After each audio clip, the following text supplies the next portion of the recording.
Hello అండి, ఈరోజు Sudha kitchen స్వాగతం. ఈరోజు లంచ్లో మా అమ్మాయి పచ్చి రొయ్యలు వంకాయ వండమనిందండి. ఇంకా ఆమె కోసమని ఈరోజు ఈ కర్రీ ప్రిపేర్ చేస్తున్నా.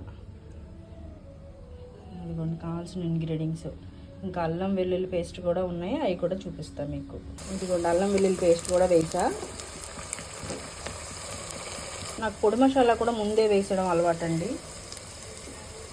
చాలా టేస్టీగా ఉంటుంది పొడి మసాలా ముందేస్తే. ఇదిగోండి ఇది మసాలా అంతా ఏగిపోయింది. టమాటాలు కూడా వేస్తున్నా నేను. ఒకసారి కలిపెట్టేసుకున్నాం. టమాటాలు మగ్గిపోయినాయి. యాక్చువల్గా రొయ్యలు అయితే మనం ముందే ఉడకపెట్టేసుకుంటాం. నేనేంటంటే టమాటాలు వంకాయ వేస్తున్నాం కదా, అందుకని ఇందులోనే వేసేస్తున్నా.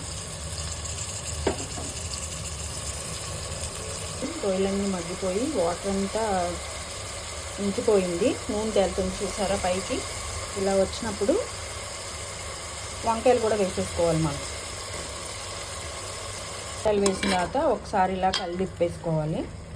ఇలా తిప్పేసుకున్న తర్వాత మసాలా అంతా వంకాయ ముక్కలకు కూడా పట్టిద్ది కదా. కొంచెం మగ్గిన తర్వాత ఇందులో ఉప్పు కారం వేసుకుందాం. మగ్గిపోయింది లేదో ఒకసారి చూద్దాం. పొగలు వచ్చేస్తుందండి బాబోయ్. మగ్గినవి.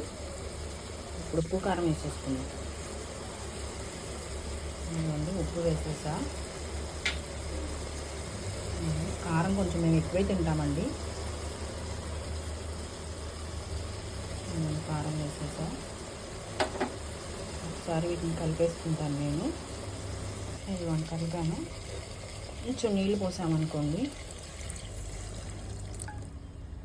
వంకాయలు అవన్నీ మగ్గిపోతాయి మంచిగా. కూర టేస్టీగా కూడా ఉంటుంది. మగ్గిపోయిందేమో చూద్దాము. పొగులు వచ్చేస్తుంది కూర.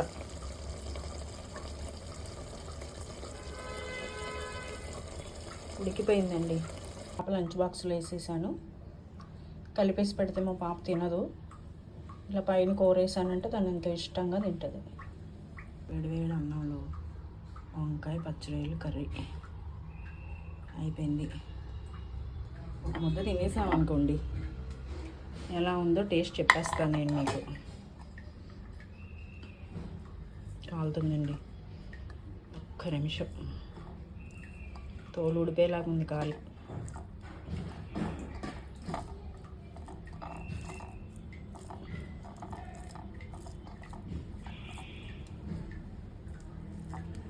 ఇదిగోండి ఒక ముద్ద నేను తిని చూస్తాను.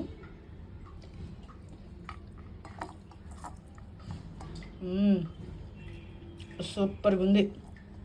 తప్పకుండా ట్రై చేయండి. అసలు మనం ఎన్ని వండుకున్నా అందులో వెజిటేబుల్స్ అలా వండుకుంటే, అలా వేసుకొని వండుకుంటే చాలా టేస్టీగా ఉంటాయి, హెల్దీ కూడా. ఓకేనా? ట్రై చేయండి. నేను తినేస్తున్నా.